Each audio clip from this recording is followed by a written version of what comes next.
Hi hello ನಮಸ್ಕಾರ ಎಲ್ರಿಗೂ ಮನೆಮದ್ದು ಯೂಟ್ಯೂಬ್ ಚಾನಲ್ಗೆ ಎಲ್ಲರಿಗೂ ಸ್ವಾಗತ. ಡಯಾಬಿಟಿಸ್ ಇದು ಒಂದು ತುಂಬ ತೊಂದರೆ ಕೊಡುವಂತಹ ಕಾಯಿಲೆ ಅಂತನಾದರೂ ಹೇಳಬಹುದು. ಕೆಲವರು ಹೇಳ್ತಾರೆ ಇದು ಕಾಯಿಲೆನೇ ಅಲ್ಲ ಅಂತ ಹೇಳಿ. ಆದರೂ ಕೂಡ ಇದರಿಂದ ನಾವು ಪ್ರಾಬ್ಲಮ್ ಅನುಭವಿಸ್ತಾ ಇರೋದಂತೂ ನಿಜ. ಇದಕ್ಕೆ ನಾವು ಮೆಡಿಸಿನ್ ತಗೊಳ್ಳೋದ್ರ ಜೊತೆಗೆ ಮನೆಯಲ್ಲೇ ಆದಷ್ಟು ಬ್ಲಡ್ ಶುಗರ್ ಲೆವೆಲ್ನ ಕಂಟ್ರೋಲ್ ಮಾಡಿಕೊಂಡ್ರೆ ತುಂಬ ಒಳ್ಳೆಯದು.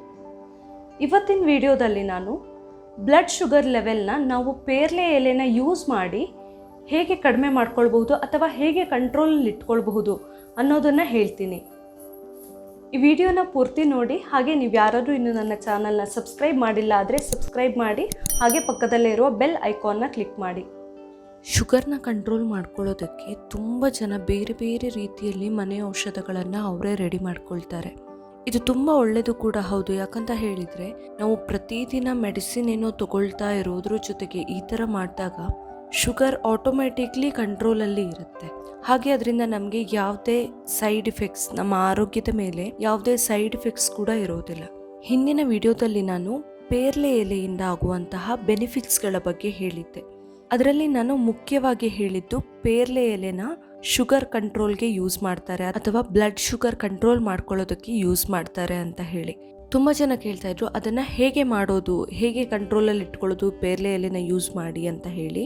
ಅದಕ್ಕೆ ಇವತ್ತು ನಾನು ಪೇರ್ಲೆ ಎಲೆನ ಯೂಸ್ ಮಾಡಿ ಶುಗರ್ನ ಹೇಗೆ ಕಂಟ್ರೋಲ್ ಮಾಡಬಹುದು ಅನ್ನೋದನ್ನು ಡೀಟೇಲ್ ಆಗಿ ಹೇಳ್ತೀನಿ.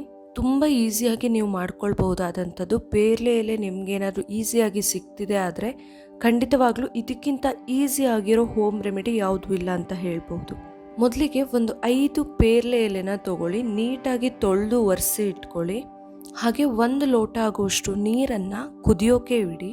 ನೀವು 1 ಲೋಟ ಆಗುವಷ್ಟು ನೀರು ಹಾಕ್ತೀರಾ ಆದರೆ 5 ಪೇರ್ಲೆ ಎಲೆ ಸಾಕಾಗುತ್ತೆ.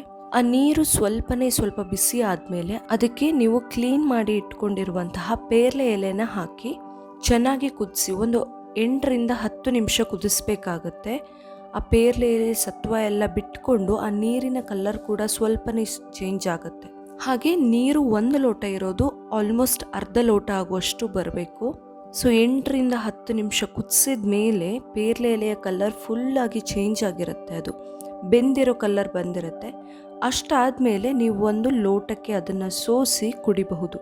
ನೀವು ಈ ರೀತಿ ಪೇರ್ಲೆ ಎಲೆಯ ಕಷಾಯನ ಮಾಡಿ ಕುಡಿತಾ ಇದ್ರೆ ಖಂಡಿತವಾಗ್ಲೂ ನಿಮ್ಮ ಶುಗರ್ ಅಥವಾ ಬ್ಲಡ್ ಶುಗರ್ ಲೆವೆಲ್ ಕಂಟ್ರೋಲಲ್ಲಿರೋದಂತೂ ಗ್ಯಾರಂಟಿ.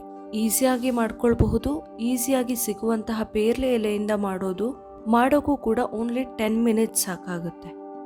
ನೋಡಿದ್ರಲ್ಲ, ಪೇರ್ಲೆ ಎಲೆ ಕಷಾಯ ನಮ್ಮ ಬ್ಲಡ್ ಶುಗರ್ ಲೆವೆಲ್ ಕಂಟ್ರೋಲಲ್ಲಿ ಇಟ್ಕೊಳ್ಳೋಕೆ ಎಷ್ಟು ಹೆಲ್ಪ್ ಆಗುತ್ತೆ ಅಂತ ಹೇಳಿ. ಅದನ್ನು ಹೇಗೆ ಮಾಡೋದಂತ ಕೂಡ ನಿಮಗೆ ಗೊತ್ತಾಯ್ತಲ್ವಾ. ಇವತ್ತಿನ ಈ ವಿಡಿಯೋ ನಿಮಗೆ ಇಷ್ಟ ಆಗಿದ್ದರೆ ಪ್ಲೀಸ್ ನನ್ನ ಮನೆಮದ್ದು ಯೂಟ್ಯೂಬ್ ಚಾನಲ್ನ ಸಬ್ಸ್ಕ್ರೈಬ್ ಮಾಡಿ, ಲೈಕ್ ಮಾಡಿ, ಶೇರ್ ಮಾಡಿ, ಹಾಗೆ ಏನೇ ಸಜೆಷನ್ಗಳಿದ್ರು ಕಮೆಂಟ್ ಮಾಡಿ. ಇದೇ ರೀತಿ ನನ್ನ ಎಲ್ಲ ವಿಡಿಯೋಗಳನ್ನು ನೋಡಿ ಸಪೋರ್ಟ್ ಮಾಡಿ. Thank you.